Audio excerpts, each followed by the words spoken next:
High বন্ধুরা, কেমন আছো? আশা করি তোমরা সকলেই ভালো আছো। তোমরা সকলেই সবসময় ভালো থাকবে, এটা চাই, দোয়া করি যে তোমরা সকলেই সবসময় ভালো থাকবে। তো যাই হোক, আমি আজকে একটা বেদানা গাছের রিপোর্টিং করা আজকে ভিডিও দেখাবো। অন্যান্য গাছেরও ভিডিও করা দেখাচ্ছি, তার জন্য না, আর বেশ কিছুদিন ধরে ভিডিও ছাড়তে পারিনি। যাই হোক, আমি একটা বেদানা গাছের যেভাবে মানে আমরা রিপোর্টিং করে থাকি সেভাবে সেম টু সেম দেখাচ্ছি, তাহলে আপনারাও দেখিলে বুঝতে পারবেন যে একটা ছোট জায়গা থেকে বড় জায়গায় যখন দিবেন আপনারাও, তখন কিভাবে দিবেন, যে অনেক কিছু ভাবনা, অনেক কিছু করতে হবে, বুদ্ধি, যে এরকম না করলে হবে না, নাহলে হয়তো গাছটা মারা যাবে, কিভাবে তুললে মারা যাবে। যেমন আমি দেখাই, এই টবটাতে কিন্তু এই গাছটা ছিল, এই দেখেন, কিন্তু আমি টান দিয়ে বের করে তুললাম, আর এই যে গাছটার পরিস্থিতি এখন, এই যে গাছের এই যে তলে এখনো কাকড় হচ্ছে, আর সেরকম বালি কাকড় না, এই যে শিকড় ফিকড় এখন, এই শিকড় এখন এরকম আছে, কিন্তু ব্যাপারই না, কিচ্ছু হবে না গাছটা। আমি দেখাচ্ছি এবার, যদিও এবার এখানে সাপ পাউডার দিয়ে দিব। এখানে বেশি অর্ধেক মাটি ভরে ফেলেছি আমি, এই যে আমি সাপ পাউডার দিয়ে দিচ্ছি। যদিও এটা সাপ পাউডার না, অবশ্যই সাপ পাউডার পাইনি হাতের গোড়ায়, এটা পেয়েছি, এটাই তাই দিয়েছি, কিন্তু সাপ পাউডারেরই কাজ হয়, তাই বলেছে দোকানওয়ালা। দেখা যাক এখন কেমন কাজটা হয়। ভালো, এই যে বন্ধুরা তোমরা দেখতে থাকবে। এখানে আমি সাপ পাউডারটা দিয়ে দিলাম, তারপরে এবার আমি গাছটা সুন্দর করে বসিয়ে দেবো।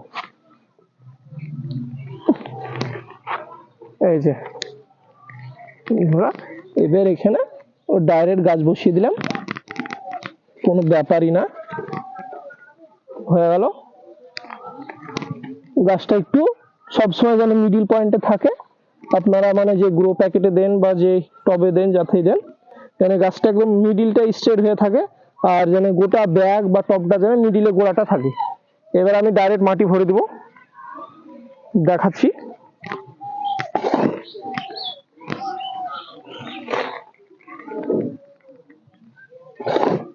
এখানে আপনাদের কোনো কিছু করতে হবে না, স্টার, এই যে ডাইরেক্ট এবার মাটি ভরে দিলেই হবে।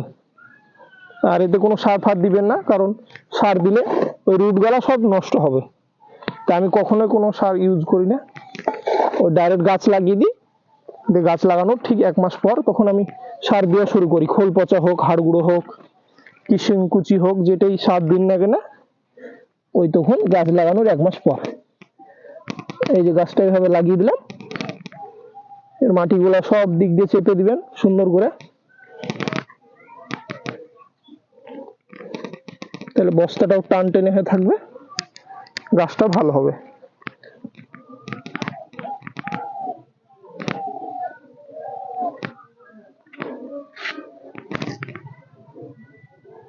ধরতে গেলে কিছুই না, কিন্তু অনেক বন্ধু হয়তো ভাবে যে আমরা স্টার আলো কিছু করি, তা কিন্তু কিছুই না, সাধারণ সিম্পল।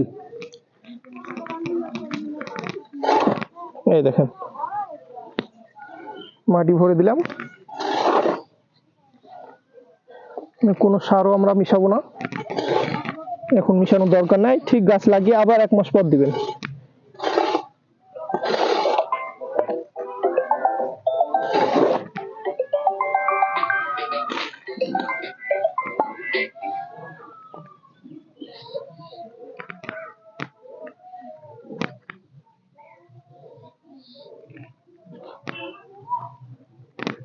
কোনো জায়গায় যেন একটু হাওয়া না পায়, সেইভাবে চারিদিকটা সুন্দর করে চেপে দিতে হবে।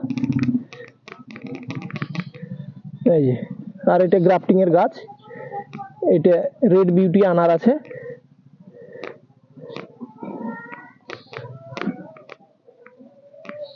সুন্দর করে চারিদিকটা মাটিটা ছড়িয়ে দিবেন, ভালো হবে।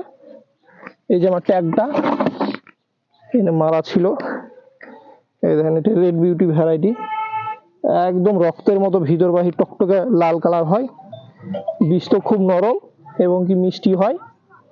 এটা এখন আপাতত পুঁতা থাক, আমার চিহ্নটা থাকবে, ভুল হবে না। এই যে আরো কিছু মাটি লাগবে,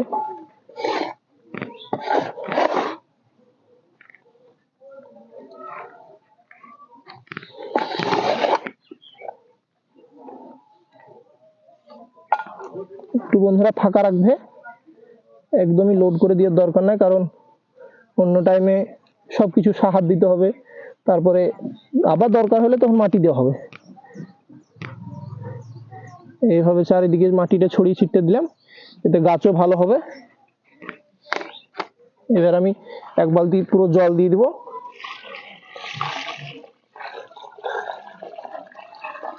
এই যে টব ভর্তি পুরো জলটা দেওয়া থাকলো,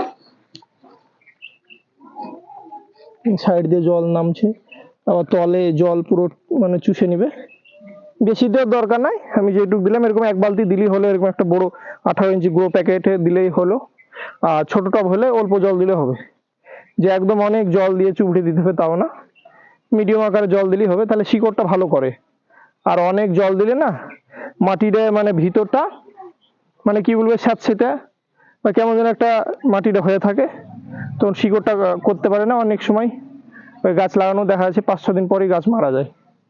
তো জলটাও খুব বেশি দেওয়ার দরকার না, মিডিয়াম জলটা দিলেই হবে। তো যাই হোক, নেক্সট ভিডিওতে বন্ধুরা আবার আসছি আমি, ততক্ষণ ভালো থাকবে, সুস্থ থাকবে।